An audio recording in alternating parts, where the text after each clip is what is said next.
Get ready, ladies and gentlemen. It's time for kickoffs and kick-ons.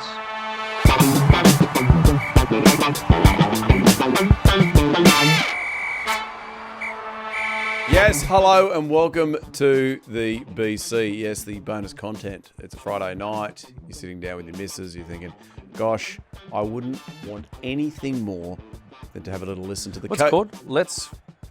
Prof's pick and let's... Rock and let's fucking go or something? The Prof's pick and let's fucking go. Is what it's called? Yeah. Sure. So it's your bonus content. Funnily enough, it's me and Drew again. It was meant to be Swoop. But your old mate, he just left. He just walked out. Yeah. I mean, I'm going to have a word to him. You're doing a lot heavier lifting than him. Well, I'm stronger than him, so it's fine. Fair enough. All right. So the what we got for the Prof's pick and let's fucking go today is it's a bit of analysis of the Aussie Super Rugby season. The 5 teams are all out now. The Brumbies, they went down to the Blues on the weekend. So we'll take a little look at each team. Would they be happy with their season? Where do they go next year? Coach changes, player changes, all that sort of stuff. Sure. I'll leave it to you. Which team would you like to start with? Well, I mean, let's start Waratahs. Let's go. Waratahs, obviously wooden spoon. Yep. For them. Only 2 wins. Darren Coleman out the door. Mm-hmm. What do they do from here? Yeah, look, it's not a season that they'd be happy with by any means. I think there's a couple little side notes as to what helped them get to this position. It's not the only reason as to why, but injuries were impactful. They were decimated with injuries throughout the course of the year. Now, is that a result of their training or the way that they were managed? That remains to be seen. I don't know enough to know how many of those injuries were avoidable. But either way, to have that many injuries, especially in the front row, is probably alarming, because then off the back of that, you just can't have a solid set piece platform to play off if you've got guys coming in, different guys as well, whether they are loaned from the Rebels in Pone Farmasili or players from over in the UK that came down, just to have cohesion and that sort of understanding and knowledge of your game plan. So that certainly plays a big impact into I guess where they finished. And then on top of that, there's Darren Coleman's been there 3 years. I think the first year he came in and had I guess some good success in terms of where they were before that, and then after those next 2 years probably dropped off a little bit, which has seen him being not re-signed by the Waratahs. So they're now in a position where they're going to have to fill in that head coach's role. Jason Gilmore, the assistant coach, he's also announced that he's going over to the Harlequins, so he's already rubbed himself out. So, I mean, it leads us to the candidates. People's names have been thrown out: Nathan Gray, Stephen Hoyles, Michael Checker. I don't know outside of that who else they're looking at. They'll just do, a process. It's always the term thrown around. I'm hearing that it probably won't be Halsey. It won't be Michael Checker. I think here's a smoky for you. I'm hearing Michael Checker may be the CEO. Oh. Could he be a CEO and not be too hands-on? Is he walking down into the field while they're training and saying... Look, Check's a guy that likes to be across everything. Yeah. But he's also pretty forthright in what he needs. He's passionate about grassroots. He's, obviously his background at at Randwick Rugby Club, and he's just a guy that jumps into it, head first. I mean, Paul Dawn's there at the moment. I don't even know if he's 10 years up or whatever, but I don't know, maybe I'm sort of speaking out of turn, but this is just things I've heard. You are connected. Sort of under the surface. So, but I think someone like him who's forthright, who knows what they need and will go out of his way to make sure he gets it. I think, look, it's a smoky and it's left of field, but I think it'd be a pretty good appointment. And then also, then it leads to perhaps if you get someone like a Hoyles or a Nathan Gray that haven't had a head coaching position in a professional environment before, do they then get the tutelage of someone as experienced as Michael Checker as well, just to lean into and get that that advice that you can tap into on the job.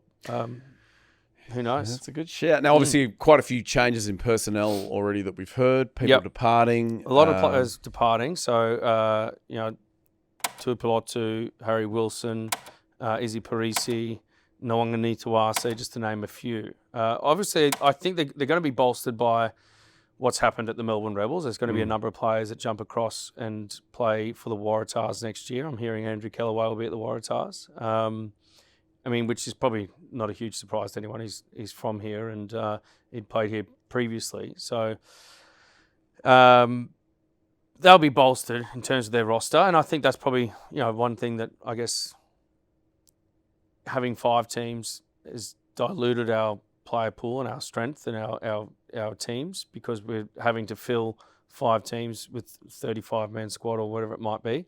Now, all those players, not all of them, but some of them will go away, and some are obviously defected to rugby league. But I think for the most part, it'll actually strengthen the current 4 teams, well, the existing 4 teams moving forward. So they'll be sort of propped up a little bit from that. But look, it's said so many times, and I know there's a lot of people that think everything Rugby Australia is influenced too heavily by New South Wales, but it's a fact that when Rugby Australia are going well, they need New South Wales to be going well as well. So, I think can't go any lower, right? Wooden spoon. No. Wooden spoon is. Unless you get relegated. I think there's definitely going to be a rebound effect next year. Yeah. There's a lot that needs to fall in place. Head coach, general manager, assistant coaches as well. And then obviously where the players land from the Rebels. Now let's go. We might work our way up. Sure. Based on the ladder. So let's go to the Force. Yep. The Force, they finished 10th. 10th, yeah. Just outside the 8-member top 8. That's right. So they had the 4 wins. Obviously, they were bolstered towards the end of the year. Kirtley went across there, made a huge difference for Ben Donaldson. Yep. Would they be happy with the direction the club's going? I think they'd be happy with the direction. I know that they wouldn't be happy with missing out on the finals. A number of players are sort of leaving. Tia. They've sort of announced a bunch of players. Michael Wells today also announced that he's finishing his career after 111 Super Games. So a great career for him, but he's a senior player that's going to be moving on. But I think they're recruiting well. It's just now a matter of retaining the players they want to keep, but also attracting some other players as well. So who of the Rebels players will go across? I know that Lukan Solokai-Loto has been talked about potentially going there. I'm hearing that he's going to go to the Reds, so he won't be there. But, Darcy Swain's going across from the Brumbies. They're going to get better. It's just for them, it's sort of, since they've come back into the Super Rugby, they've been a team that have had players for a couple of years here and then someone else will come in and they've not had the nucleus of a team that stayed and remained for a long period of time. So that's probably their next sort of growth area. Simon Cron, I think, is doing a great job over there. I'm hearing Kirtley's in negotiations to potentially sign on again. I don't know if he's going to or not, but that's sort of on the cards. I mean, Simon Cron's spoken about that openly in post-game interviews in terms of the impact that he's had and also their want to sign him and retain him there at the Western Force. I think the experience of, say, a Nick White also coming over there, like in this season in particular, has been, it's tangible. Bailey Kunzel's really stood up. A lot of the younger players that maybe weren't necessarily in the starting teams of the teams that they were at previously have really gone over there and grown. Bailey Kunzel being one of them.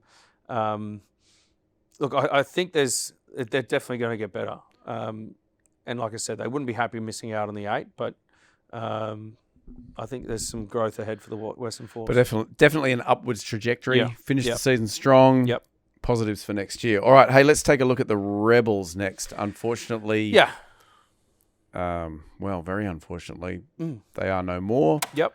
They finished with their first finals appearance. Yeah. Finished in 8th. Look, it's a tough year, no doubt, for the Rebels, right? There's a lot of stuff going on off the field.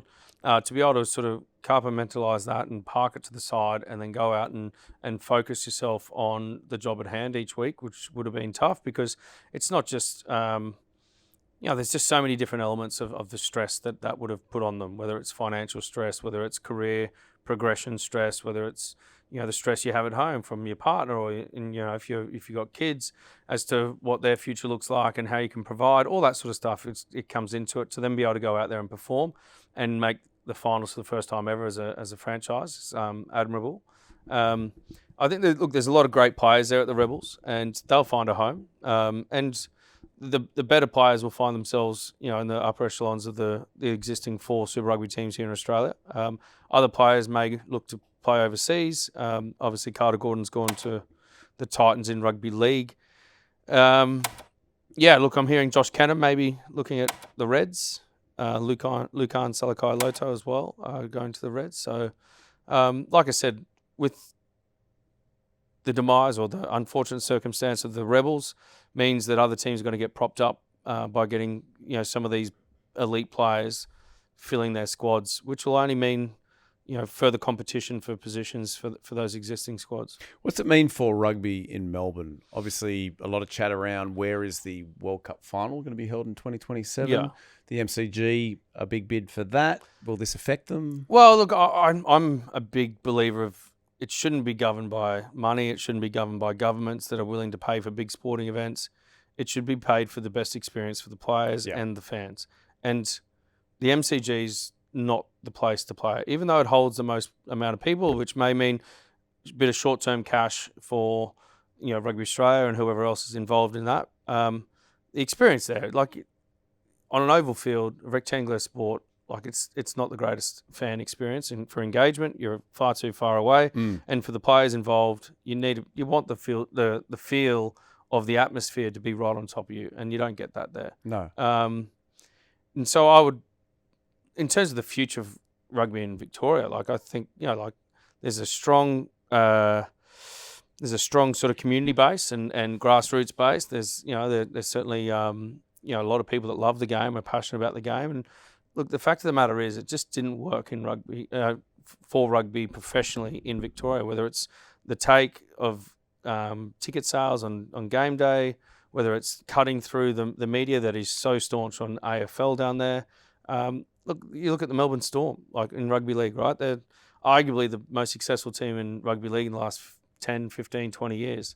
And they're still not really cutting through, right? So sometimes it's almost like, okay, we've tried. I don't know the financials, how much it's costing Rugby Australia. Rugby Australia aren't in a position to be able to keep propping up other entities and franchises. And it was an unfortunate decision that obviously had to be made. But hopefully that's still, the club and the grassroots level still keeps thriving, and we keep producing rugby players. It's not always just about producing players that play professionally. It's just about people that enjoy our game and that enjoy that community aspect and that benefit from the values that rugby have. And I know that obviously there's going to be some noses out of joint down there in Melbourne and Victoria because of what's happened with the Rebels, but hopefully they can separate that and still love the game of rugby. Where would you pop the World Cup final if you had a choice? For experience, so we're talking fan experience, player experience. The Suncorp. Suncorp. Yeah, I'm with you. You and I have both sat at all these grounds and watched all these events, and there's something about Suncorp. Well, I mean, I'll tell you what it is. You're close to the action. You can hear it, you can smell it, you can feel it. And you're tightly packed in, and it's elevated, and it's close to the city. It's close to different access points to what is part of the event, which is before and after the games as well. Yeah. No, I'm with you there. While we're on Suncorp, let's go to their team that plays there, their home side. The Reds, I mean, we were on them all season. They had these amazing games where we thought, geez, they're the best team in the world. And then they had these funny games where they weren't so much. Would they be happy with that season they just had? Look, I don't think any of our Australian teams will be happy, right? And I only say that because they're ultimate competitors and everyone wants to go through to win, right? But has there been improvement this year for the Reds? Absolutely. I think Les Kiss has done a tremendous job. And not just in terms of results, but in terms of how they play, how much it looks like they're enjoying their time out on the field, but also in and around the team, because that's also important. If you're enjoying yourself, then you also go out there and you play with that freedom and that enjoyment, which is also comes back to why we started playing the game. I think a lot of players have also really relished having someone like Les Kiss there and have really improved their games. I think the progression of a Hunter Paisami, a Harry Wilson, a Fraser McWright, these types of players that Matty Fessler, like there's just a number of players that the breakthrough of Tim Ryan, the junkyard dog. There's a lot to like about their season. Of course, they didn't go through and play as deep as they would have liked to, but again, a team that's progressing well. And a team that's building these combinations that you feel like you will see in the Wallabies. Yep. So that Fraser McWright, Harry Wilson combo, surely they're a pairing that we will see for a long time in the gold. Yeah, I think so. I think Harry Wilson, he said openly, and even on our podcast, that he was disappointed not to be involved in last year's World Cup. I think, off the back of that, he went away and he's worked on his game. And but I think it's also like you build combinations, and coaches look to combinations as well as to when they're selecting a side, as how the cohesion of the team, who works well off each other. They're really good around the breakdown, but they also link the forward pack to the back line really well. So there's a lot of players there that have really stepped up. I think Zane Nongor's really put his hand up in the front row as well, as someone that Joe Schmidt might lean into in this upcoming series as well. All right, that only leaves the Brumbies. Sadly, on the weekend went down to the Blues, 34-20. Swoop and Gitz, both of them were behind the Brumbies, despite what Gitz says. Unfortunate end of their season, but out of all the Aussie teams, did the best and probably can hold that, probably the most amount of players that will end up in Joe's 15. Yeah, I think the Brumbies have been really impressive. The way that they play, I think maybe for a few years there, they were only sort of seen or at least spoken about as a team that had that sort of set-piece dominance and not enough variety in their attack. I think Stephen Larkham's certainly put that to bed. I think the influence that he's had since coming back has been tremendous. They've still got that set-piece dominance at times, but also have got the ability to play off turnover attack, play off counter-attack, but also just off set-piece in terms of their back line. Tua and Iki Tau in the midfield have really stood out this year. And then off that, with the platform that the forward pack can get, that midfield sort of adaptability and from Tua and Iki Tau means that players like Muirhead, Toole, and then Tom Wright, I think, has really excelled off the opportunities that they've been presented through the good work of the players inside them as well. So they're a team that's really starting to build a weaponry that goes right across the park, and they can play, whether it's through the middle, whether it's at set piece, whether they play two sides of the ruck, down that short side or off turnover as well. I think they've been really good. Now, I think the last 3 seasons they've made it to the semis and have not been able to get that next step into the finals. If you're looking after the Brumbies, how do you get them into that last game? The obvious one is to get yourself in position the regular season to host a semi-final and potential final, right? Because you look at the stats. I don't know what the exact stat is, but the amount of away wins for Super Rugby finals is not huge, right? So the home ground advantage come quarterfinals, semi-finals, and final plays there's a big impact from that.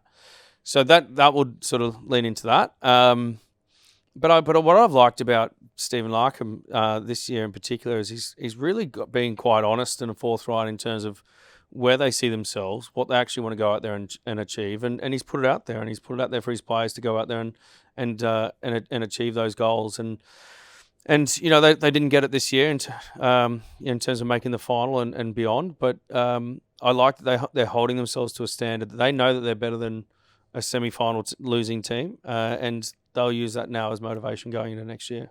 Well, there you go. So that was the season 2024 for those Aussie Super Rugby teams. I don't know what percentage we landed at for Aussie teams versus Kiwi teams. Yeah, we're pushing that earlier when it was going well. I don't know. Were we above, Tommy, were we above 40% in the end? Or so I think which last year we were 21%, so we are upwards trajectory.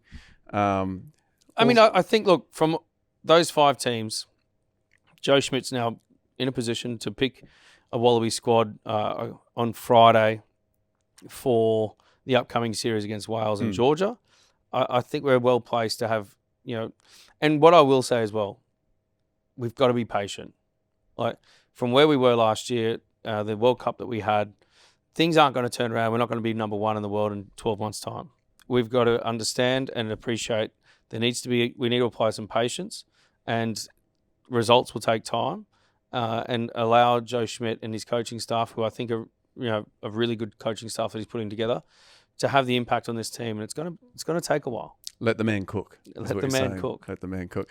All right, there you go. All that's left to do is get a bit of a tip for the final on the weekend. This will drop on Friday, so that means tomorrow night you got the Blues taking on the Chiefs. I know you've been on them all year. Yeah. Well, why don't you give us by how many? I'm going to go Blues by 6. Okay. Yeah. I think it'll be pretty hotly contested. Both teams have the ability to attack. Whether we see a high-scoring game, I'm not too sure because it's a final and perhaps there's a bit more to, I guess, risk versus reward that comes into play. But I'm going to go, Plummer, couple of penalty goals ahead of the Chiefs. Okay, there you go. I'm going Chiefs by 50.